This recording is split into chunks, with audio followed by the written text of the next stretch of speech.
வாழ்க வையகம், வாழ்க வையகம், வாழ்க வளமுடன். குரு வாழ்க, குருவே துணை. இருப்பு நிலையாய் இறைவா எங்கும் எங்கும் இருந்தமர்ந்து எப்பொருளோடும் நிறைந்தனைத்தும் இயக்குகின்றாய் உனது அளப்பரிய ஆற்றல். எழுச்சி சோழும் அலையாம் விண்ணின் மூலம் விருப்பு வெறுப்புக்கு அப்பால் வெளியாய் நின்று விளங்கும் பூரண பொருளே தூயோய், உந்தன் விந்தை செயல் பேரியக்க மண்டலத்தில் விரைந்து சுழன்று ஓடும் எண்ணறிய கோள்கள். திருப்புகழாய் உன் பெருமை உணர்ந்த முன்னோர் தெளிவாக பிறர் உணர பாடியுள்ள தெய்வ மொழியின் உளத்தில் புகுந்து தூண்ட தெவிட்டாத இன்பத்தில் திளைத்தேன். மூலக்கருப்பொருளே, என் மனதின் அடித்தளத்தில் களங்கமெனும் அலை நிற்க கண்டேன் உன்னை. கடலதுவே அலையாகி அலைகளோடே கலங்காது நிற்கும் கடல் நீரை போன்று. வாழ்க வளமுடன். அருட்தந்தையுடைய அற்புதமான ஒரு இறைவணக்க பாடல் இது. அனைவருக்கும் எனது பணிவான வணக்கங்கள். இன்றைய இந்த சிந்தனை இணக்கம் என்ற தலைப்பிலே அருட்தந்தையருடைய கருத்துக்களையும் சேர்த்து நம்முடைய நடைமுறை வாழ்க்கையிலே நாம தினசரி பிறரோடு பழகும் போது, பிறர் நம்மோடு பழகும் போது எங்கெல்லாம் இந்த இணக்கம் விடுபட்டு போகின்றது, அல்லது அந்த இணக்கம் விடுபட்டு போவதற்கு யார் காரணம்? நம்முடைய எதிர்பார்ப்பு காரணமா, அல்லது அந்த பக்கம் இருக்கக்கூடியவங்க நடந்து கொள்ளக்கூடிய முறையிலே என்னால் ஏற்றுக்கொள்ள முடியாத நிலையா? இதை பற்றித்தான் நாம் சிந்திக்க இருக்கின்றோம். இணக்கம் என்பதற்கு பல பொருளை எடுத்துக்கொள்ள முடியும். சுவாமிஜி சொல்லும்போது இந்த வார்த்தைக்கு இந்த ஹார்மோனி என்ற வார்த்தை குறிப்பிடுவார் ஆங்கிலத்திலே. ஹார்மோனி, இணக்கத்தன்மை. அப்ப அது இணக்கம் என்பது எங்கே விடுபட்டு போகின்றது என்று அந்த கருத்துக்கு போவதற்கு முன்பாக அருட்தந்தை அவர்கள் பல முறை குறிப்பிடக்கூடிய ஒரு வார்த்தை எதுன்னு பார்த்தீங்கன்னா, உங்களுக்கு நிறைய விஷயங்கள் தெரியும், நிறைய செய்திகள் உங்களுக்கு தெரிந்து கொண்டிருக்கீங்க, அவற்றோடு என்னுடைய கருத்துக்களையும் சேர்த்து கொள்ளுங்க என்றுதான் குறிப்பிடுவார். இதுதான் இந்த இரண்டு வார்த்தை, புரட்சி திரட்சி என்று குறிப்பிடுவோம்.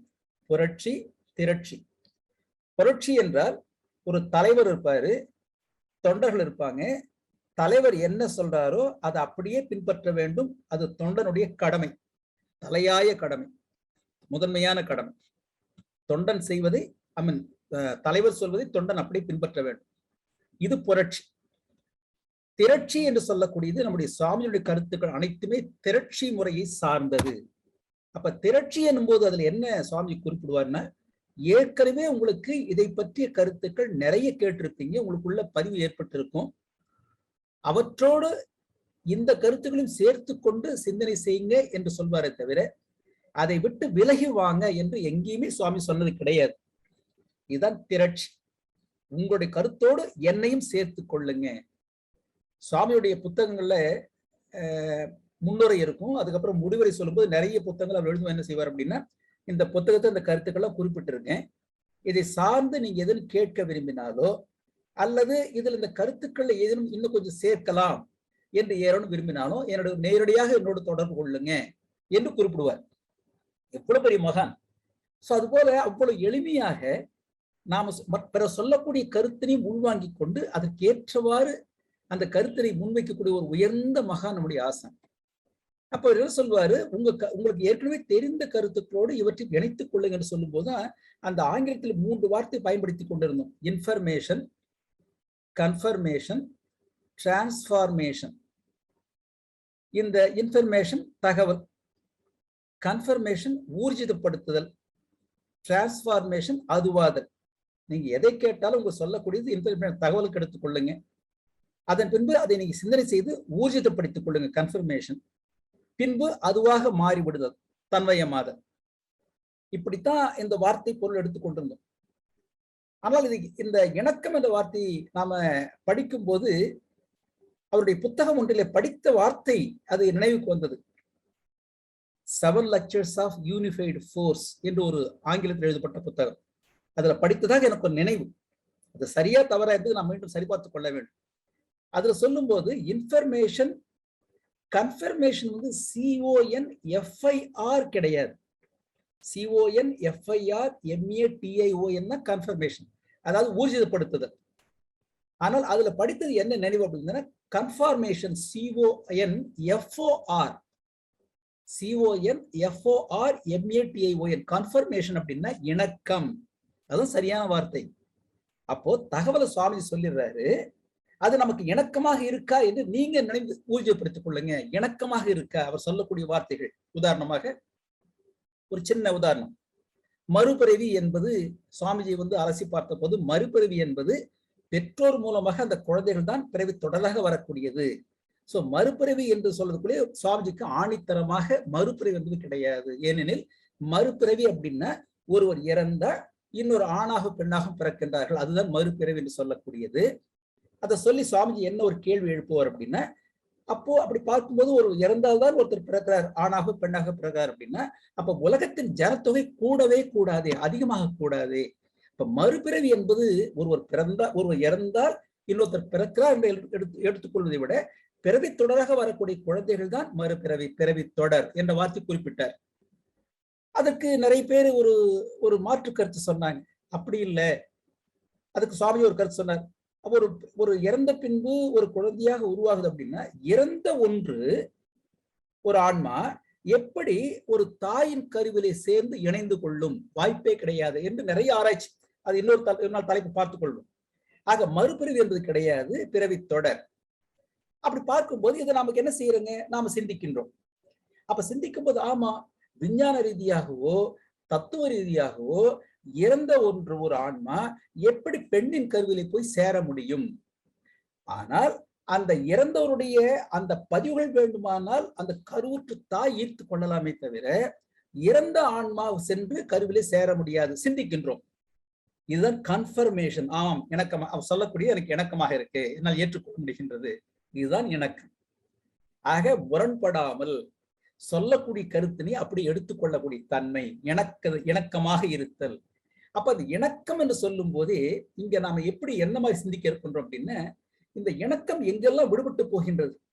ஆங்கிலத்திலே ஹார்மனி சொல்வோம், கார்டியல் சொல்வோம், நிறைய வார்த்தைகள் உண்டு. இந்த இணக்கம் என்பதற்கு ஆங்கிலத்தில் நிறைய வார்த்தைகள் உண்டு. ஆனால் என்ன முக்கியமாக தெரிந்து கொள்ள வேண்டும், ஒரு முரண்படாத நிலை, ஒற்றுமை, ஒரு பொருத்தமான ஒரு நிலை, சொல்லக்கூடிய கருத்தினை உள்வாங்கிக் கொள்ளுதல், இதை மனதில் வைத்துக் கொள்வோம். சுவாமிஜி உலக சமாதானம் என்ற புத்தகத்துல, உலக அமைதி உலக சமாதான புத்தகத்துல அதுல நிறைய பாடல்கள் உண்டு, அதற்கு உண்டான விளக்கமும் உண்டு. தமிழ்லும் இருக்கும், ஆங்கிலத்திலையும் இருக்கும்.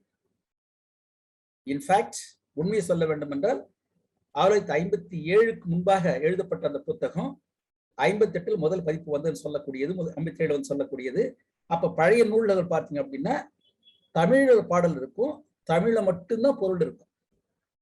1990 மறுபதிப்பு என்று வந்த போது சுவாமிஜி என்ன செய்தார்னா, இந்த கருத்துக்கள் அனைவருக்கும் உலகம் முழுக்கும் பொதுவான ஒரு கருத்துக்கள், இதுல இந்த நாட்டுக்கு பொருத்தம் இந்த நாட்டுக்கு வேண்டாம் என்று சொல்லவே முடியாது, அதனால் இது எல்லோருக்கும் போய் சேர வேண்டும் என்பதனாலே அந்த தமிழ் பாடல்கள் அதற்குண்டான கருத்து தமிழிலே ஆங்கிலத்திலும் விரிவுரை எழுதி வெளியிட்டாங்க. ஒரு அற்புதமான புத்தகம் உலக சமாதானம் உலக அமைதி.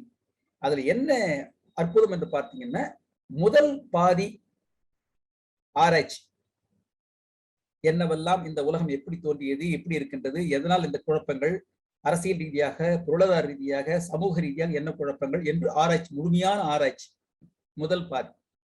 இரண்டாவது பாதி ஆலோசனைகள், திட்டங்கள். அப்ப அந்த ஆலோசனை திட்டங்கள் சொல்லும் போது எப்படி இருக்கும் அப்படின்னு பார்த்தீங்கன்னா, எந்த ஆலோசனையாக இருந்தாலும் திட்டங்களாக இருந்தாலும் தொடர்ந்து பலன் தரக்கூடியதாக இருக்கும், முதல் பாயிண்ட். இரண்டாவது, எந்த திட்டமாக இருந்தாலும் மிக எளிதாக அமுல்படுத்தக்கூடியதாக இருக்கும். மூன்றாவது, சுவாமி என்ன சொல்வாரு, நீங்க எந்த திட்டம் கொண்டு சென்றாலும் யாரு மனதும் புண்படாமல் அதை அமல்படுத்தக்கூடியதாக இருக்க வேண்டும். நான்காவது, எல்லோராலும் ஏற்றுக்கொள்ளக்கூடியதாக இருக்க வேண்டும். இதெல்லாம் சுவாமிஜி அந்த ஒரு கருத்துல புகுத்தி வலியுறுத்தி சொல்வார். இப்ப நாம எதற்கு இந்த கருத்தை எடுத்தோம் அப்படின்னா, அந்த ஆராய்ச்சி என்ற நிலையிலே சுவாமிஜி ஒரு குறிப்பிடுவார். அதை ஒரு கிட்டத்தட்ட ஒரு வரவு செலவு கணக்குன்னு சொல்லலாம், அல்ல லாப நட்ட கணக்குன்னு சொல்லலாம். இப்ப இந்த உலகத்துல மனிதன் தோன்றி இருக்கின்றான், தோன்றியது வாழ்ந்து கொண்டிருக்கின்றான். இதுல சில சமயங்கள்ல லாபமாக சிலது வந்திருக்கு, சிலது நட்டமாக அடைந்திருக்கார். எங்கே லாபம் எங்கே நட்டம் என்று குறிப்பிடுவார். அப்படி குறிப்பிடும் போது ஆரம்பத்தில் எப்படி தொடங்குவாரு, இந்த மனிதனுக்கு தெரியாத நீதியே கிடையாது. நீதினா என்னன்னு தெரியும், அறநெறினா என்னன்னு தெரியும். அப்படி தெரிந்திருந்து கூட ஏன் தவறு செய்கின்றான், எங்கே தவறுகின்றான், எங்கே இணக்கம் மாறுபடுகின்றது, எங்கே இணக்கத்தை விட்டு விலகுகின்றான் என்ற அந்த ஒரு பொருள் பொதிந்த பாடல்.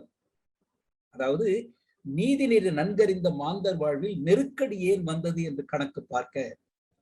தெரியலையா? மனிதனுக்கு பாத்தீங்கன்னா அவனுக்கு தெரியாத நீதியே கிடையாது, எல்லாம் தெரியும், அவனுக்கு தெரியாத விஷயமே கிடையாது.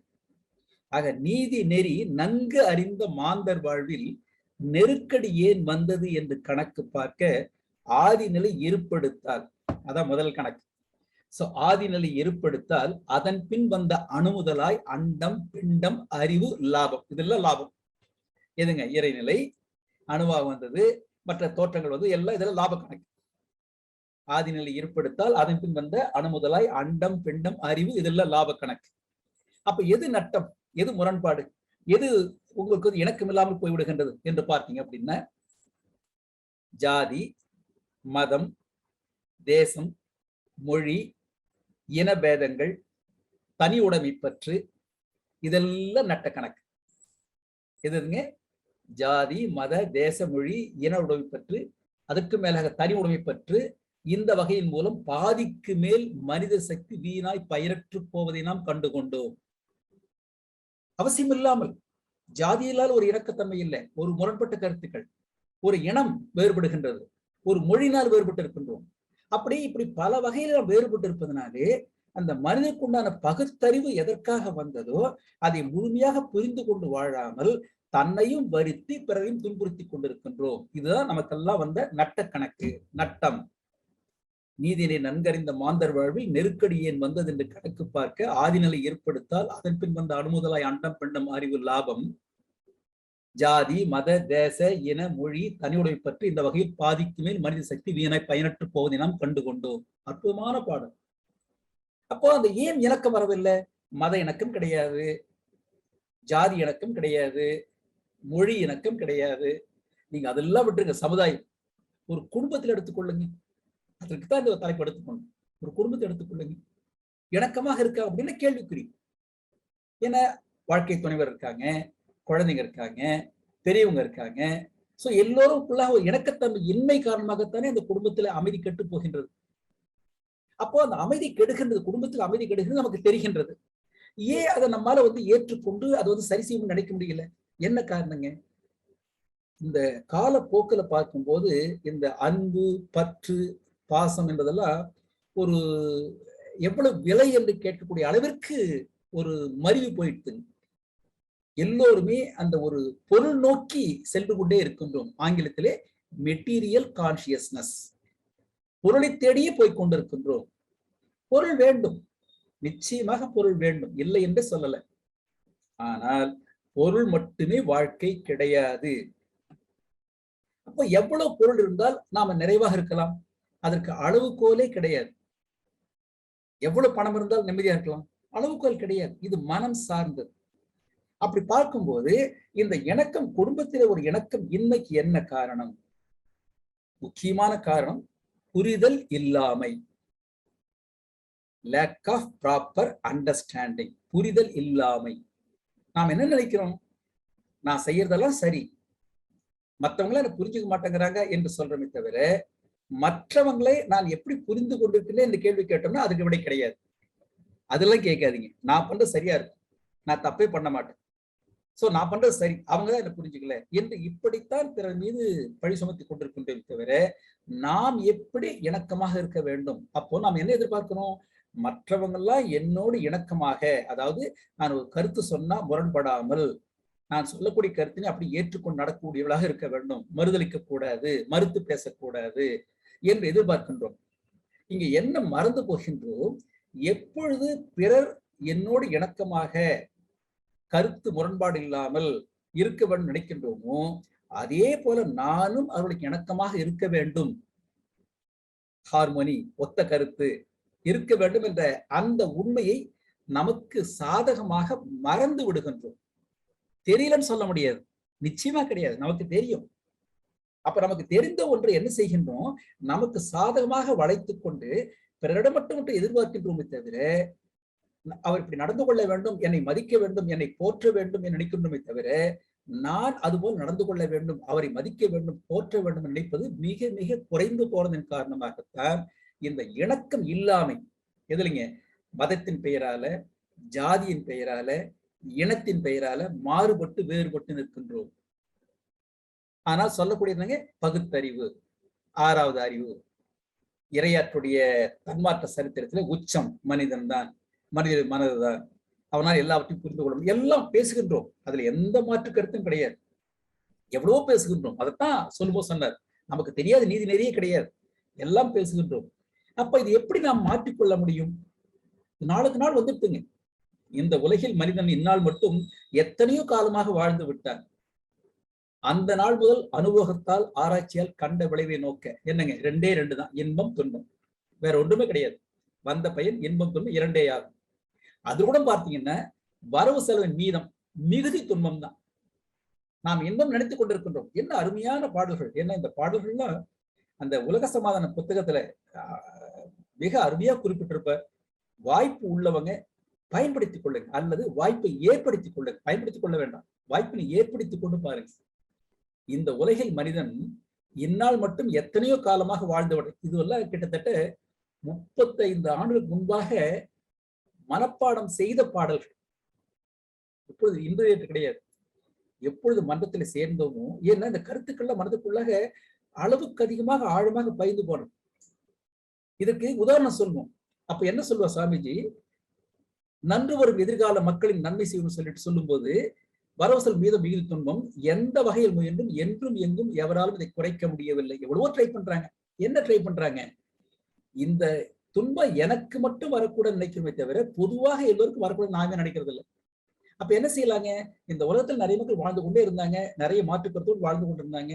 அவங்களை என்ன செய்யுங்க, அந்த மக்களை நீங்க விட்டு அவங்கள ஒரு கொஞ்சம் ஒதுக்கி வச்சுட்டு இன்று நன்று வரும் எதிர்கால மக்களின் தூய்மை செய்வோம். யாருங்க? குழந்தைகளை. அதான் சொல்ற சாமிஜி. இதுக்கு ஒரு உதாரணம் சொல்லுவோம். அப்ப இந்த மக்களை என்ன செய்யறது? இதுவரை மாற்றுக்கருத்தோடு வாழ்ந்து கொண்டிருக்காங்க, இணக்கமாக கிடையாது. நீங்க எந்த கருத்து சொன்னாலும் அதெல்லாம் ஆகாதுங்க என்று எதிர்மறையாக சொல்றாங்க. அப்ப என்ன செய்யலாங்க? அவர்களை தனிமைப்படுத்தி விட்டு, அவர்கள் மூலமாக சமுதாயத்திலே எந்த ஒரு குழப்பத்தை ஏற்படுத்தாமல் தனிமைப்படுத்தி விட்டு நன்று வரும் எதிர்கால மக்களை நாம் தூய்மை செய்வோம். அப்படி வரும்போது இதுக்கு என்ன உதாரணம் சொல்றோம் அப்படின்னா, இப்பொழுதெல்லாம் மாறி போயிடுச்சு. முன்பெல்லாம் வங்கியில் இருந்தனால ஒரு உதாரணம் சொல்றேன். முன்பெல்லாம் வங்கி கணக்கு, ஒரு சேமிப்பு கணக்கோ அல்லது வேறு கணக்கு இருந்து அப்படின்னா, ஒரு 2 ஆண்டுகள் அல்லது 3 ஆண்டுகள் அந்த கணக்குல எந்த வரவு செலவு வைத்துக் கொள்வோம். உதாரணமாக சேமிப்பு கணக்கு வைத்துக் கொள்வோம். ஓராண்டு எந்த ஒரு வரவு செலவு அதில் இல்லை அப்படின்னா, அந்த கணக்கை தனிமைப்படுத்தி விட்டு, அதாவது இன்னாபரேட்டிவ்னு சொல்லுவாங்க. கணக்கு உயிர் இருக்கு, ஆனா அது இயக்கத்துல கிடையாது. இன்னாபரேட்டிவ்னு சொல்லுவாங்க. அதை தனித்து ஒரு தனியாக ஒதுக்கி விட்டுட்டு மற்ற கணக்குல வரவு செலவு பார்ப்பாங்க. அப்ப அந்த கணக்கு இருக்கானா இருக்கு, உயிர் இருக்கு. நீங்க எப்ப வேணாலும் அந்த கணக்கை புதுப்பிக்க முடியும். அது போல இந்த உலகத்தில் வாழக்கூடிய இந்த ஒரு அந்த காலத்து மக்கள், அதாவது சீனியர் சிட்டிசன் வைத்துக் கொண்டாலும் சரி, அதுல எந்த தவறும் கிடையாது. ஏன்னா சீனியர் எல்லோருமே மைனஸ் கிடையாது, பிளஸ் நிறைய பேர் இருக்காங்க. ஏன்னா சீனியர் சிட்டிசன் மூலமாகத்தான் இந்த உலகம் இன்னும் சரியானவர்களுக்கு போய்கொண்டிருக்குன்னு சொல்ல முடியும். நிச்சயமாக சொல்லலாம். அவருடைய வழிநடத்தல் கண்டிப்பாக வேண்டும். அப்போ ஒரு சில இடங்கள்ல பார்க்கும்போது இந்த ஒரு உடல் நலிந்தோர் அல்லது உடல்ல நோய்வாய்ப்பட்டு படுக்கையில் இருக்கக்கூடியவங்க, இந்த மாதிரி உள்ளவங்களை தனிமைப்படுத்தி விட்டு அவர் மூலமாக சமுதாயத்துக்கு எந்த துன்பத்தை பார்த்து கொண்டு இருக்கக்கூடிய சின்ன குழந்தைகள், அதனால குழந்தை வளர்ப்பு சுவாமி கொண்டு வந்தார். அந்த குழந்தைகளை சரியான முறையிலே பாதை காண்பித்து கொண்டு வந்தோம் என்றால் நாம எதிர்பார்க்க பாருங்க, இந்த ஒரு பொருளாதாரம், அரசியல், சுகாதாரம் இதெல்லாம் ஒரு மாற்றம் அடைய முடியும். அப்ப அப்படித்தான் மாற்றத்தை கொண்டு வர முடியும். அப்போ அந்த இணக்கத்தன்மை வரணும் அப்படின்னா எங்கே தொடங்க வேண்டும்? குழந்தையிலே தொடங்க வேண்டும். அதனாலதான் குழந்தை வளர்ப்பு என்று சுவாமிஜி முதன்மை கொண்டு வந்தார். இந்த திட்டத்தில் சொல்லும் போது அந்த குழந்தைகளுக்கு பொதுவாக பொதுப்படுத்திக் கொண்டு அரசாங்கம் வளர்க்க வேண்டும் ஒரு திட்டம் உண்டு. உலக நிலை குழந்தைகளை வளர்க்கும் திட்டம். அப்ப யார் ஒத்துக்கொள்வாங்க? எந்த பெற்றோர் தன்னுடைய குழந்தைகளை கொண்டு அரசாங்கம் சேர்த்துருவாங்க? ஒரு கேள்வி கேட்டாங்க சுவாமி கிட்ட. எந்த பெற்றோரும் கொண்டு வந்து தரமாட்டாங்களே சாமி, இந்த திட்டத்தை எப்படி நம்ம அமல்படுத்த முடியும் அப்படின்னு சொல்லி சுவாமி சொன்னார். ஓகே, பெற்றோர் வந்து குழந்தைகளை கொண்டு சேர்க்க மாட்டாங்க. நான் ஒற்றுக்கொள்கிறேன், எந்த மாற்று கருத்து கிடையாது. என்ன செய்யலாம்? இந்த திட்டத்தை வந்து குழந்தை வளர்க்கிற திட்டத்தை எங்கே கொண்டு போகலாம்? நிறைய அனாதை இல்லங்கள் உண்டு. அதாவது பெற்றோர் கைவிடப்பட்ட குழந்தைகள் உள்ள இடங்கள், குழந்தைகள் நிறைய உண்டு. அந்த இல்லத்துல இந்த திட்டத்தை கொண்டு போங்க. எதுங்க? குழந்தை வளர்ப்பு திட்டம். சோ அந்த குழந்தைகளுக்கு வந்து என்னவெல்லாம் கற்றுத்தர வேணுமோ அதை கற்றுக் கொடுங்க. அப்ப நாளாக நாளாக யாரெல்லாம் தன்னுடைய குழந்தைகளை இந்த இயக்கத்திலே கொண்டு வந்து சேர்ப்பதற்கு ஒரு எதிர்ப்பு தெரிவித்தார்களோ, மாற்று கருத்து சொன்னார்களோ, இந்த என்ன தலைப்புங்க, இணக்கத்தை ஏற்படுத்திக் கொள்ளலையோ, யாரெல்லாம் இணங்காமல் எதிர்மறையாக பிணக்கமாக இருந்தார்களோ, அவர்கள் எல்லாம் தானே முன் வந்து விரும்பி குழந்தைகளை அந்த ஒரு திட்டத்துக்கு கொண்டு வந்து சேர்ப்பாங்க. நாளுக்கு நாள் வளரும் இயக்கம் நல்வாழ்வு மனிதருக்கு அளிக்கும். ஆக முதல்ல யாரெல்லாம் மறுத்தாங்களோ நிச்சயமாக ஒரு நல்ல வளர்ச்சி வரும்போது கொண்டு சேர்ப்பாங்க என்று அந்த மாதிரி ஒரு இடத்துக்கு கொண்டு வந்தார். எதற்கு சொல்றோம் அப்படின்னா, குழந்தை வளர்ப்பு என்பது ஒரு பெரிய கலை.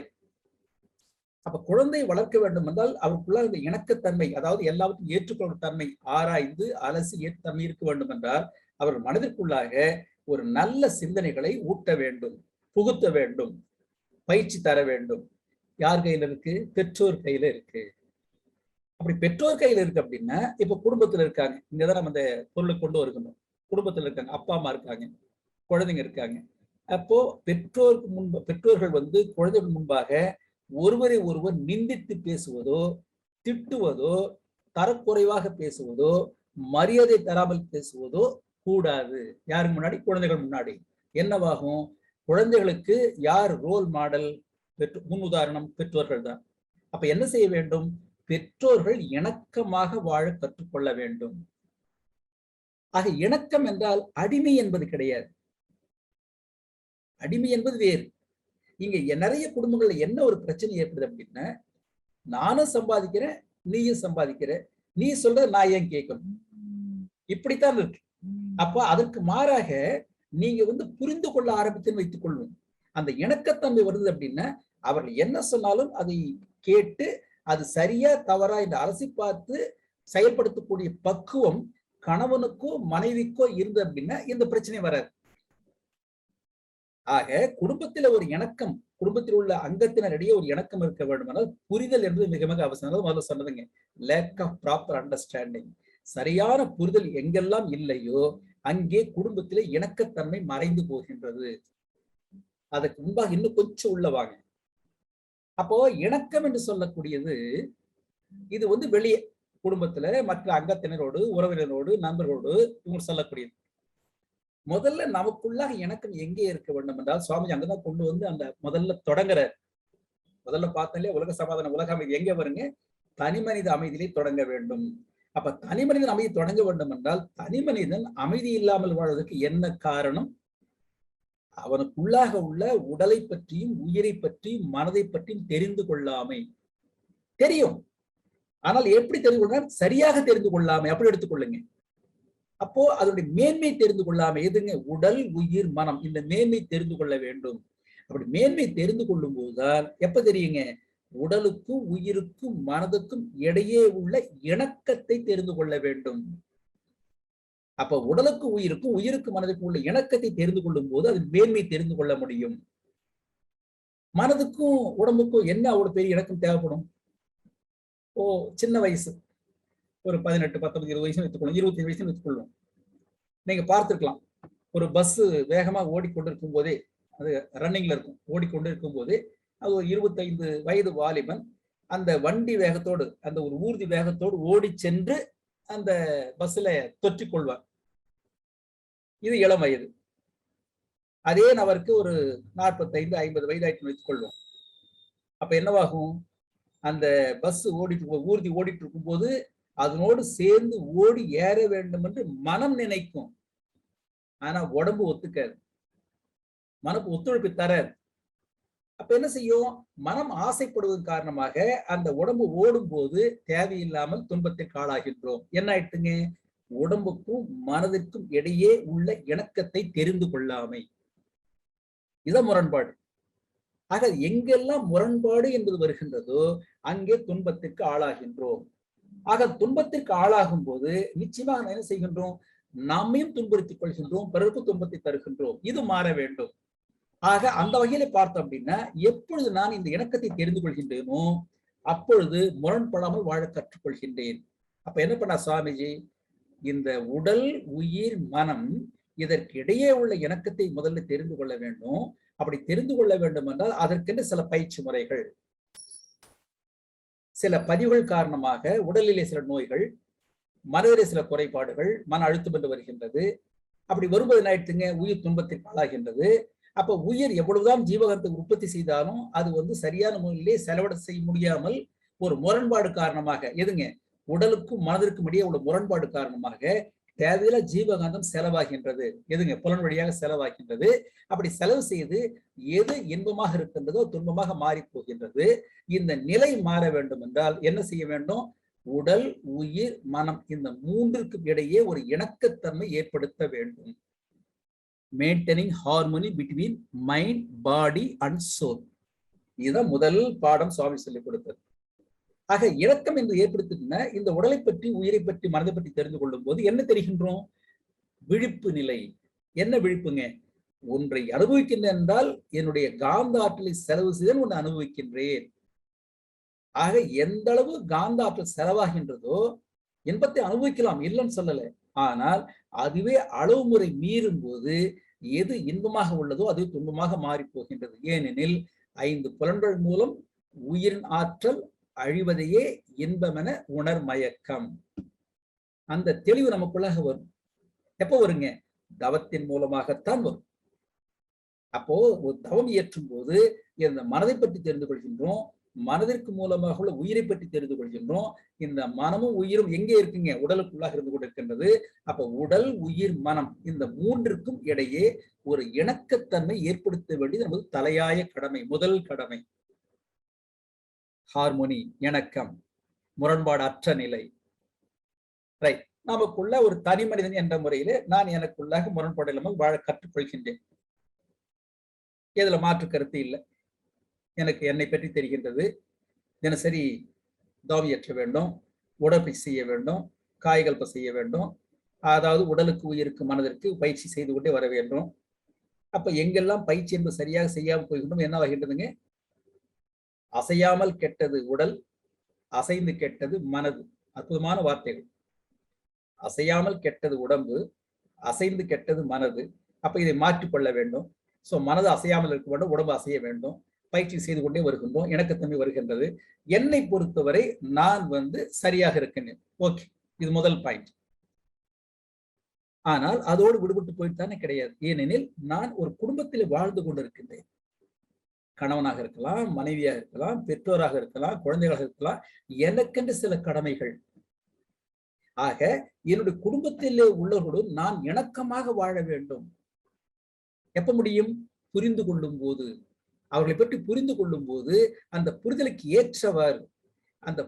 ஏற்றவாறு எங்கெல்லாம் அவர்கள் தடமாறுகின்றார்கள் அல்லது நான் எனக்குள்ளாக எங்கே தடமாறுகின்றேன், என்னுடைய எதிர்பார்ப்பு என்பது சரியா தவறா, அவர்கள் தடம் மாறி போகும்போது, தவறு செய்யும் போது அதை எப்படி சொல்லி சரி செய்ய வேண்டும், எந்த சமயத்திலே சொல்ல வேண்டும், அப்படி சொல்லும் போது அவர் மனது புண்படக்கூடாது. இதெல்லாம் சீர்தூக்கி பார்த்து செய்யும் போது என்ன ஆயிட்டுங்க, நமக்குள்ளாக அந்த நட்பு, எதுங்க, இணக்கம், தனி மனிதனுக்கும் குடும்ப உறுப்பினருக்கும் அந்த இணக்கம் சரியாக அமைந்து போகும். எங்கெல்லாம் அந்த இணக்கம் ஒரு குளறுபடி ஏற்படுகின்றதோ அல்லது ஒரு குறைபாடு இருக்கின்றதோ அங்கே பொருந்தா உணர்வு, அதாவது அமைதியின்மை. நிம்மதியா இருக்க முடியாது, அமைதியா இருக்க முடியாது. எவ்வளவு சம்பாதிக்கலாம், நிச்சயமாக ஒரு நிறைவான வாழ்க்கை வாழ முடியும். ஏனெனில் இந்த உறவுகள், நட்பு மிக மிக முக்கியமானது. அப்போ இணக்கம் அறிந்து இணங்கு அப்படின்னா அடுத்து நட்புக்கு வாங்க. இணக்கம் அறிந்து இணங்கு. ஒரு நட்பை தேடி கண்டுபிடிக்கின்றோம். எப்படிப்பட்ட நட்பு இருக்க வேண்டும்? அதுல ஏதோ ஒரு இப்படித்தான் இருக்க வேண்டும், இப்படி கூடாது என்று சொல்ல முடியுங்களா? யாரோட நட்பு பாராட்டினாலும் சுவாமிஜி சொல்வாருங்க, எல்லோரோட நட்பு பாராட்டுங்க, இல்லைன்னு சொல்ல வரல. பட் யாரோட தொடர்ந்து நட்பாக இருக்க வேண்டும், நீங்க தான் சீர்தூக்கி பார்த்து கொண்டு இந்த நட்பை எடுத்துக்கொள்ளலாம். ஏனெனில் எல்லா நட்புமே சரியா நட்புன்னு சொல்ல முடியாது. ஏனெனில் இந்த காலகட்டத்திலே நான் சொல்வது கொஞ்சம் அதிகபட்சமாக இருக்கலாம். இந்த வெளிப்புறத்தில் பார்க்கும்போது அது வேடதாரிகள்னு சொல்லுவோம். அதாவது தமிழ்ல சொல்லும்போது கூழை கும்பிடுன்னு சொல்லுவாங்க. ஒன்றை சொல்வதற்கு முன்பாக ரொம்ப பவ்யமாக இருத்தல், இதெல்லாம் கொஞ்சம் மைனஸ் பாயிண்ட் சொல்லக்கூடியது. அப்போ நம்மோடு பழகக்கூடியவங்கள்ல சரியான முறையில் தேர்ந்தக்கூடிய ஆற்றல் யாரிடம் இருக்க வேண்டுங்க? நம்மிடம் இருக்க வேண்டும். நீங்க மீண்டும் நடைபெடுத்திக் கொள்ளுங்க. அப்ப நான் ஒருவரை தேர்ந்தெடுக்கும் போது, நட்பு என்ற முறையில் நண்பனை தேர்ந்தெடுக்கும் போது, சரியான நண்பனா இல்லைன்னு நான் சீர்தூக்கி பார்க்க நான் முற்படும் போது, நான் என்னை சீர்தூக்கி பார்த்துக் கொள்ள வேண்டும். ஆக அந்த நண்பன் என்னோடு இணக்கமாக இருப்பானா இல்லையா என்று சீர்தூக்கி இரண்டாவது பட்சம், முதலில் நான் எனக்குள்ளாக இணக்கமாக இருந்து நான் யாரோடு பழகினாலும் இணக்கமாக பழகுவேன், இன்முகம் காட்டுவேன் என்ற ஒரு பக்குவத்தை எனக்குள்ள ஏற்படுத்திக் கொள்ள வேண்டும். அதனாலதான் இந்த யோகம் என்பது தனக்கு. அப்படி இருக்கும்போதுதான் என்னவாகுங்க, அனைத்துயிரும் ஒன்றென்று அறிந்த அடிப்படையில் ஆற்றும் கடமையெல்லாம் அன்பின் செயலாகின்றார் சுவாமிஜி. அப்ப எல்லாரும் ஒன்றுதான் இந்த உண்மை நமக்குள்ளாக தெரிந்து கொள்ள வேண்டும். அப்பொழுதுதான் ஒரு இணக்கமாக வாழ முடியும். அப்படி வாழ ஆரம்பிக்கும் போதுதான் இந்த தனி மனிதனுக்கும் குடும்பத்திற்கும் முதல்ல இணக்கத்தை ஏற்படுத்திக் கொள்கின்றோம். அதற்கு அடுத்து நமக்கும் சமுதாயத்திற்கும் நட்பு என்ற முறையில் ஒரு இணக்கத்தை ஏற்படுத்துகின்றோம். ஏனெனில் சமுதாயத்தின் துணை இல்லாமல் நாம் தனித்து வாழவே முடியாது. சிலவற்று நாம் உடன்படலாம், சிலவற்றுக்கு உடன்படாமல் போகலாம், சிலவற்றை பொறுத்து கொண்டு ஆக வேண்டும். அதாவது அக்செப்டன்ஸ் சொல்லுவாங்க, சிலவற்றை ஏற்றுக்கொண்டுதான் ஆக வேண்டும். அது இயற்கை சட்டம். எனக்கு முரண்பாடாக இருக்கலாம், இல்லைன்னு சொல்ல வரல. என்னுடைய இணக்கம் இல்லை என்பதை வெளிப்படுத்த முடியாத சூழ்நிலை ஏற்படலாம். நிச்சயமாக உண்டு. எல்லா சமயத்திலும் எனக்கு இணக்கம் சொல்ல முடியாது. நீங்க இன்னொன்று சொல்ல வேண்டும், இணக்கம் வேறு அடிமை வேறு இல்லையா? அப்ப அடிமைத்தன்மை தன்னுடைய சுயமரியாதை விட்டு நீங்க இருக்கணும்னு சுவாமிஜி எங்கேயுமே சொல்லல. ஆக இணக்கம் என்பது வேறு. இப்ப இணக்கம் என்றால் என்ன செய்ய வேண்டும்? என்னை பற்றி நான் தெரிந்து கொள்ளும் போது, பிறரை பற்றி தெரிந்து கொள்ள முற்படும் போது, அவர்களும் என்னை போலவே என்னிடம் எதிர்பார்ப்பார்கள் உண்மை தெரிந்து கொண்டோம் என்றால், அந்த இணக்கம் என்பது இரண்டு பேருக்குள்ளாக சுமூகமாக இருக்குமே தவிர எங்கேயும் முரண்பாடு ஏற்படாது. ஆக நட்பை தேர்ந்தெடுத்துக் கொள்ள நம்ம கையில இருக்கு. எப்படிப்பட்ட நட்பு தேர்ந்தெடுத்துக் கொள்ள வேண்டும், இது நம்மை சார்ந்தது. ஆக எனக்குள்ளாக ஒரு நல்ல நட்பு இணங்கி இணக்கமாக இருக்க வேண்டும் என்றால் நான் என்னை முதலில் சரி செய்து கொள்ள வேண்டும், நல்ல நட்பை தேர்ந்தெடுத்துக் கொள்ள வேண்டும். அடுத்து சமுதாயம். எனக்கு தேவையான எல்லாவற்றையும் சமுதாயம் கொடுத்திருக்கின்றது. இந்த உணவு, உடை, உறைவிடம், எனக்கு படிப்பு, எனக்கு சுகாதாரம், அதாவது உடல்நலம் என்ற போது இந்த சமுதாயம் தான் என்னை காப்பாற்றுகின்றது. அப்படி பார்த்தோம் அப்படின்னா அவர்களுக்கு எப்படி அந்த கடமைகளை செய்ய வேண்டும், எப்படி அவரோடு இணக்கமாக வாழ வேண்டும். சோ எதிர்மறையாக நான் வாழும் போது நான் சாதித்திருக்கலாம், நிறைய சம்பாதித்திருக்கலாம், இல்லைன்னு சொல்ல வரல.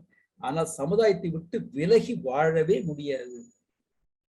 ஆக சமுதாயத்தோடு ஒரு இணக்கம் என்பது நிச்சயமாக இருக்க வேண்டும், கண்டிப்பாக இருக்க வேண்டும். அதனாலதான் சுவாமிஜி படிப்படியாக சொல்லும் போது அந்த கடமை என்பதை மட்டும் சொல்ல மனதில் வைத்துக் கொள்ளுங்க. இதுங்க தான், குடும்பம், சுற்றம், ஊர், உலகம், இதெல்லாம் அந்த கடமை மட்டும் கிடையாது. என்ன பொருள் சொல்ற சுவாமிஜி? எல்லாவற்றோடும் இணக்கமாக இருக்க பழகி கொண்டால்தான் நாம நிம்மதியாக வாழ முடியும், நிறைவாக வாழ முடியும். எங்கெல்லாம் இந்த இணக்கம் மாறுகின்றதோ, எங்கே தடைபடுகின்றதோ அங்கே நிச்சயமாக நாம் துன்பத்துக்கு ஆளாகின்றோம். இந்த ஒரு தத்துவத்தினை சொல்லித்தரக்கூடியதான் இந்த எளிய முறை கொண்டலுடைய யோகம். நினைவுபடுத்திக் கொள்ளுங்க. இணக்கம் எனக்குள்ளாக உடல், உயிர், மனம் முதல்ல இணக்கத்தை ஏற்படுத்திக் கொள்கின்றோம். எப்பொழுது அதை பற்றி மேன்மை தெரிந்து கொள்ளும் போது. அதற்கடுத்து என்னை சுற்றி உள்ளவர்கள், குடும்பத்தில் உள்ள அங்கத்தினர்கள், அவர்களோடு ஒரு இணக்கத்தை ஏற்படுத்துகின்றேன். ஏனெனில் அந்த குடும்பத்தில் இணக்கம் இல்லை அப்படின்னா நிச்சயமாக நிம்மதியாக வாழ முடியாது. ஒரு நல்ல நட்பை தேர்ந்தெடுத்துக் கொள்கின்றேன், ஒரு இணக்கமான நட்பு. அதற்கு மேலாக நான் சமுதாயத்தோடு இணக்கமாக வாழ்கின்றேன், வாழ வேண்டும். இறுதியாக முக்கியமாக இருப்பதுதான் இறைநிலையோடு இணக்கம். அப்போ கடவுள் வணக்கம் அப்படின்னு சொன்னீங்க அப்படின்னா, கடவுள் நம்முடைய வணக்கத்தை எதிர்பார்க்கல, என்ன எதிர்பார்க்கிறாருங்க? இணக்கத்தை தான் எதிர்பார்க்கின்றார். அதாவது இறைவனுடைய தன்மை என்ன? அன்பு, கருணை. ஆக நான் பிறரோடு பழக வேண்டும், இணக்கமாக என்ன செய்யுங்க? எனக்குள்ளாக அன்பு, கருணை இயல்பாக வர வேண்டும். அதுதான் அனைத்துயிரும் ஒன்றென்று அறிந்த அடிப்படையில் ஆற்றும் கடமையெல்லாம் அன்பின் செயலாகும்.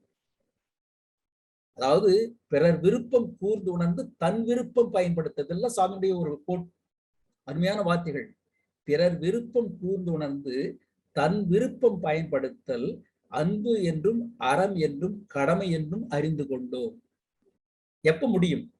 எப்பொழுது இறை உணர்வு எனக்குள்ளாக வருகின்றதோ, எப்பொழுது இறை எனக்குள்ளாக உணர்கின்றேனோ, எப்பொழுது இறை தன்மையோடு நான் என்னை ஒழுங்குபடுத்திக் கொள்கின்றேனோ, ஐக்கியமாகின்றேனோ, அப்பொழுது எனக்குள்ளாக இறை உணர்வு வரும்போது பிறர் நேசிக்கக்கூடிய தன்மை இயல்பாக வர ஆரம்பிக்கும்.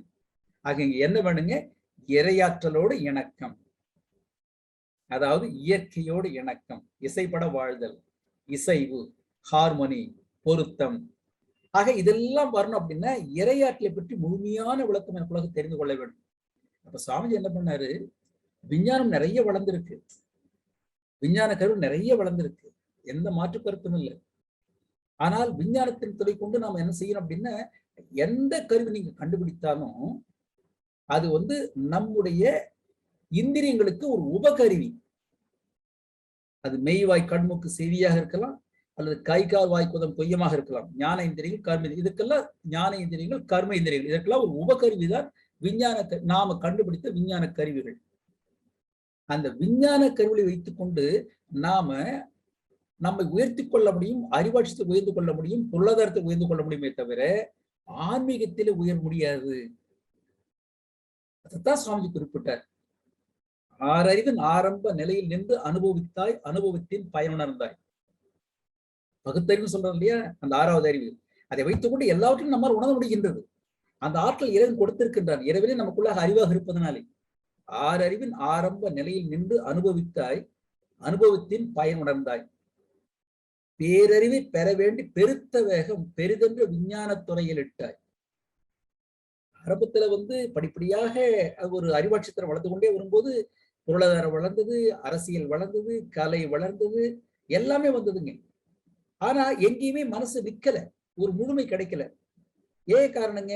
அந்த பேரறிவு, இறையாற்றலை பற்றி தெரிந்து கொள்ள வேண்டும் அந்த அறிவு எங்கெல்லாம் போகின்றதோ அது முடிந்ததுமே, அந்த வேலை முடிந்ததுமே, அது ஒரு இன்பம் அடைந்ததுமே அடுத்தது அடுத்தது அடுத்து போய் கொண்டு தவிர ஒரு எல்லை என்பது கிடையாது, ஒரு வரம்பு என்பது கிடையாது, ஒரு முற்றுப்புள்ளி என்பது கிடையாது. என்ன காரணங்க? இந்த அறிவு பேரறிவை பெற வேண்டும் என்பதற்காகத்தான் வந்தது என்ற உண்மை தெரிந்து கொள்ளாமல் வாழ்ந்து கொண்டிருக்கின்றோம், மாயையில வாழ்ந்து கொண்டிருக்கின்றோம். பேரறிவை பெற வேண்டி பெருத்த வேகம் பெரிதென்ற விஞ்ஞான துறையில் இட்டாய். இதில் யார் அறிந்த ஒன்றும் ஞான கர்ம இந்திரியங்களுக்கு உபகருவியாச்சு. எவ்வளவோ விஞ்ஞான கருவி இருக்கலாம், அது டெலஸ்கோப்போ மைக்ரோஸ்கோப்போ எதுவாக தான் சரிங்க, எல்லாமே மனிதனுடைய இந்திரியங்களுக்கு உபகருவி. பேரறிவை பெற வேண்டி பெருத்த வேகம் பெரிதென்ற விஞ்ஞான துறையில் இட்டாய். இதில் யார் அறிந்த ஒன்றும் ஞான கர்ம இந்திரியங்களுக்கு உபகருவியாச்சு சொல்லி கடைசியாக 2 லைன் சுவாமி குறிப்பிடுவார். ஊரறிந்தாய், உலகறிந்தாய், உன்னை யாரென்று ஒன்று மட்டும் அறியவில்லை விஞ்ஞானத்தால். எல்லாம் தெரிந்து கொண்டோம், நமக்கு தெரியாத விஷயமே கிடையாது. கலை தெரியும், விஞ்ஞானம் தெரியும், வளர்ச்சி தெரியும். ஒரு மெக்கானிக்கல் இன்ஜின் போறீங்க அப்படின்னா எல்லாத்தையும் பார்ப்பாட பிரிச்சு போடணும், எல்லாம் இருக்குங்க. ஆனா எல்லாம் ஒட்டுமொத்தமா பார்க்கும்போது இதெல்லாம் அந்த அறிவு எப்படி வந்ததுங்க? யார் மூலமாக வந்ததுங்க? எப்படி படைக்கப்பட்டது? யார் படைத்தாங்க? எது அந்த படைப்பாக இருந்து கொண்டிருக்கின்றது? அதற்கு மூலம் எது என்று சிந்திக்க சிந்திக்க சிந்திக்கத்தான் எந்த பொருளாக அந்த உயிர் உள்ளதோ உயிர் அற்றதோ எதுவாக இருந்தாலும் எங்கிருந்து தோன்றியது? எல்லாவற்றுக்கும் மூலம் இறைநிலை, இறையாற்றல். ஊரறிந்தாய், உலகறிந்தாய், உன்னை யார் என்று ஒன்று மட்டும் அறியவில்லை விஞ்ஞானத்தால். அப்ப விஞ்ஞானத்தின் துணை கொண்டு மட்டும் நாம் நம்மை உணர்ந்து கொள்ள முடியாது, அதற்கு மேலாக மெய்யறிவு என்பது வேண்டும். அப்ப மெய்யறிவு நமக்குள்ளாக வரும்போதுதான் நமக்குள்ளாக அந்த இணக்கத்தன்மை இயல்பாக வர ஆரம்பிக்கும். அப்ப அந்த இணக்கம் வரும்போது நமக்குள்ளாக எப்படி இருக்கும் அப்படின்னா, எந்த ஒரு பொருளை தூய்த்தாலும் இந்த உடலுக்கும் உயிருக்கும் துன்பம் இல்லாமல் அமைய வேண்டும். சோ எந்த அனுபவம் பெறும்போதும் அந்த அனுபவம் இந்த உடலுக்கும் உயிருக்கும் ஒத்ததாக இருக்க வேண்டும். அப்படி ஒத்ததாக இருக்க மட்டும் கிடையாதுங்க, அதனுடைய விளைவு, பின் விளைவை சிந்திக்கும் போது அது தீங்கு இல்லை. எந்த ஜீவனுக்கும் உடலுக்கும் உயிருக்கும் அறிவுக்கும் அந்த நேரத்தில் பொருத்தமாய் வந்த அனுபவமே இன்பமாம், மாற்று கருத்து கிடையாது. ஆனால் பின் விளைவை சிந்திக்க தீங்கு அற்றது எனில் அது உயர்வாம். அதுதான் இணக்கம். ஆக எங்கே அந்த இணக்கம் விடுபட்டு போகின்றதோ அப்ப என்னவாகுங்க? எதை தூய்க்கின்றோமோ அதிலேயே நாம் ஆழ்ந்து போகின்றோம். ஆங்கிலத்துல அடிக்ஷன் சொல்லுவாங்க, அடிமையாகி விடுகின்றோம். அந்த அடிமைத்தனம் வேறு. ஆக அப்படி அடிமையாகி விடும்போது இணக்கம் என்பது மறைந்து போகின்றது. நமக்குள்ளாக ஒரு எல்லை கட்டிக்கொண்டு வாழ்ந்து கொள்ள ஆரம்பிக்கின்றோம். அப்படி எல்லை கட்டிக்கொண்டு வாழும்போது என்னுடைய எதிர்பார்ப்புகள் மட்டும்தான் அதிகமாகின்றது. பிறர் மட்டும் எனக்கோடு இணக்கமாக வாழ வேண்டும் என்று எதிர்பார்க்கின்றேன். நான் பிறரை புரிந்து கொண்டு இணக்கமாக வாழ வேண்டும் என்ற நிலையை விட்டு விலகி வருகின்றேன். அப்படி விலகி வரும்போது என்ன ஆயிடுச்சுங்க? எனக்கும் இறையாற்றலுக்கும் இடைவெளி நீண்டு கொண்டே போய்விடுகின்றது. ஆக இது மாற வேண்டும் என்றால் நம்மை சுற்றி உள்ள சரியாக புரிந்து கொள்ள வேண்டும். அப்படி புரிந்து கொள்ளும் போது என்னவாகும் அப்படின்னா, எனக்குள்ளாக உள்ள ஒரு முரண்பாடு நிச்சயமாக வராது. எதுங்க, அந்த இணக்கத்தன்மையில முரண்பாடு வராமல் இருக்கும் போது இந்த உடலும் நன்றாக இருக்கும், உயிரும் நன்றாக இருக்கும், மனமும் நன்றாக இருக்கும். ஒரு மருத்துவர் குறிப்பிடும்போது சொன்னார், உடலுக்குள்ளாக உள்ள செல்கள் இயற்கை அமைப்பு எந்த குறைபாடும் கிடையாது. ஆனால் அந்த செல்களுடைய தன்மை புரிந்து கொள்ளாமல் என்னுடைய உணவு பழக்கத்தில் ஒரு தடுமாற்றத்தை, ஒரு தவறு ஏற்படுத்தும் போது அதை ஏற்றுக்கொள்ள முடியாமல் எந்த செல்ஸ் என்ன சொல்றார், the cells are dancing அப்படிங்கிறார். சோ அப்படி ஒரு நடனமாடி கொண்டிருந்த செல்கள் வந்து தனக்கு ஒவ்வாத உணவு உள்ளே இறங்கியதுமே வந்ததுமே என்ன ஆயிட்டு அப்படின்னா, அது முரண்பட்டு இது என்னால் ஏற்றுக்கொள்ள முடியும் சொல்லிட்டு வெளியே துப்பி விடுமா. அதான் நம்ம கழிப்புள்ளாக வெளியே வரக்கூடியது. ஆக இயற்கை படைப்பிலே எல்லாமே இன்பம்தான். அதைத்தான் சொன்னார் சுவாமிஜி. இயற்கையில துன்பமே கிடையாது, எல்லாமே செயற்கை துன்பம் தான். இயற்கையில் துன்பமே கிடையாது. ஒரு உதாரணம், நமக்கு தெரிந்த உதாரணம் பார்ப்போமே. காலை நேரம், காலையில ஒரு 6 மணிக்கு விழிப்பு வந்துடுது. இயற்கை நாம ஒண்ணும் இல்லை, தானாக எழறோம். யாருக்கு? இயற்கை நம்ம எழுப்பி விட்டுறதுங்க. காலை 6 மணிக்கு விழிப்பு வந்ததுமே எழுந்து கொண்ட படுக்க விட்டு எழுந்துட்டோம் அப்படின்னா மலச்சிக்கல் வராது. ஆனா சோம்பேறித்தனம் காரணமாக விழிப்பு வந்தாலும் அந்த அந்த பெட்லயே நம்ம படுக்கையிலே புரண்டு படுத்துக் கொண்டோம் என்றால் நிச்சயமாக மலச்சிக்கல் வரும். இதுதான் உண்மை. அப்ப இயற்கையில பாத்தீங்கன்னா துன்பம் கிடையாது. இது நாம ஏற்படுத்தி கொண்ட செயற்கை துன்பம். அப்படி பார்க்கும்போது எல்லாமே ஒரு துன்பத்திற்கு ஏதோ ஒரு காரணம் இருக்க வேண்டும். நாம் புரிந்து கொள்ள முடியாம போகலாம். செயலுடைய தத்துவத்தை சொல்லும் போது இந்த இணக்கம் இல்லாமல் போயிடுறதுக்கு ஒரு உதாரணம் சொல்றேங்க. செயலுடைய தத்துவம் இருக்கு இல்லையா, எனக்கு தெரிந்த ஒரு குடும்பம். அவர் வந்து தான் இருந்த ஊர்ல வந்து கிட்டத்தட்ட ஒரு ஒரு குறிப்பிட்ட எல்லை, ஒரு 5-6 கிராமங்கள், 5-6 கிராமங்கள்ல இருக்கக்கூடிய அந்த அராக் ஷாப்ஸ், சாராய் கடைகள் அவர் தான் ஏலம் எடுத்தார். சாராய் கடைகளை ஏலம் எடுத்து கிட்டத்தட்ட ஒரு 6 கிராமங்கள்ல உள்ள மக்கள் இவங்க கடையில் தான் வாங்கி குடித்து கொண்டு இருந்தாங்க. அந்த மதுவுக்கு அடிமை ஆயிட்டாங்க. இவர் குடிக்க மாட்டார். யாருங்க? இந்த வியாபாரி, அந்த ஓனர், உரிமையாளர் குடிக்க மாட்டார். ஆனா இவர் திறந்த கடைகள் மூலமாக நிறைய பேர் தன்னுடைய வாழ்க்கையை தொலைத்தாங்க. இதனுடைய செயல் விளைவு எங்கே வருது என்பதற்கு இது கண்கூடாக பார்த்த ஒரு உதாரணம். அவருக்கு 4 பெண்கள். யாருங்க? அந்த கடை உரிமையாளருக்கு 4 பெண்களுக்கும் திருமணம் நடத்தி வைத்தாருங்க.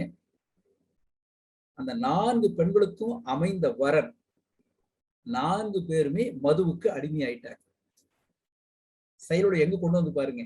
இவர் வேணா சம்பாதித்திருக்கலாம், ஒன்றும் கிடையாதுங்க. இவர் வந்து நிறைய கடையை திறந்து கொண்டு இவர் குடிக்காம இருந்திருக்கலாம். ஆனால் இவருடைய செயல் மூலமாக துன்பத்திற்கு ஆளான ஆன்மாக்கூடிய ஒரு பதிவு எங்கே வந்து விளைவாக வருகின்றதுங்க? தன்னுடைய குழந்தைகள் 4 பெண்கள் வாழ்க்கை வந்து தொலைத்து விட்டு இன்னும் இருக்காங்க, வாழ்ந்து கொண்டிருக்காங்க. அந்த கணவன்மார்கள் அந்த மதுவுக்கு அடிமையாயிட்டு இறந்தே போயிட்டாங்க. ஆனால் என்ன ஒரு இதுங்க, அந்த குழந்தைகள் வந்து நல்லபடியா வாழ்ந்தாங்க. இப்ப சுவாமி ஒரு கருத்து சொன்னார், அப்பா அம்மா கெட்டவர்களா இருக்கலாம், ஆனா அவங்க மனதுக்குள்ளாக உள்ள அந்த பதிவு இருக்கு பாருங்க, நான் தான் கெட்டு போயிட்டேன், என் குழந்தை நல்லா இருக்கட்டும், நான் தான் அந்த மாதிரி தெரிவு செய்யறேன், குழந்தை நல்லா சொல்லி ஒரு எண்ணம் போடுறாரு பாருங்க. அப்போ அந்த ஆண் பெண் தந்தை தாய் சேரும் போது அந்த ஒரு எண்ணத்தின் வலிமை, அந்த பெண் குழந்தைகளுடைய கனவுகள் இறந்து போனால் கூட அந்த குழந்தைகள் நன்றாக இருக்காங்க, அவருக்கு வந்த அந்த சந்ததி நல்லா இருக்கு. ஆனா ஏன் சொல்றோம் அப்படின்னா, எல்லா காரணத்துக்கும் எல்லாவற்றுக்கும் ஒரு விளைவு என்பது உண்டு. ஆக எங்கே இந்த விளைவு இருக்கு என்று தெரிந்து கொண்டு இணக்கமாக வாழ ஆரம்பிக்கின்றோமோ நிச்சயமாக நாமும் துன்பத்திற்கு ஆளாக மாட்டோம், பெரும் துன்பத்திற்கு ஆளாக்க விட மாட்டோம். முடிந்த மட்டும் உதவி செய்வோம். ஆக உடல் உயிர் மனம் எனக்கு முதல்ல தெரிந்து கொள்ளலாம், தனக்கும் குடும்பத்தில் உள்ளவர்களுக்கும் இணக்கத்தை தெரிந்து கொள்ளலாம், தனக்கும் நட்பு இணக்கத்தை தெரிந்து கொள்ள வேண்டும், தனக்கும் சமுதாயத்திற்கும் உள்ள இணக்கத்தை தெரிந்து கொள்ள வேண்டும். முக்கியமாக இறையாற்றலுக்கும் நமக்கும் உள்ள இணக்கத்தை தெரிந்து கொள்ளும் போதுதான் நாம் நாமாக வாழ முடியும், நாமும் உயர்ந்து பிறர் உயர்த்த முடியும் என்று கூறி வாய்ப்புக்கு நன்றி கூறி நிறைவு செய்து கொள்கின்றேன். வாழ்க வளமுடன், வாழ்க வளமுடன், வாழ்க வளமுடன்.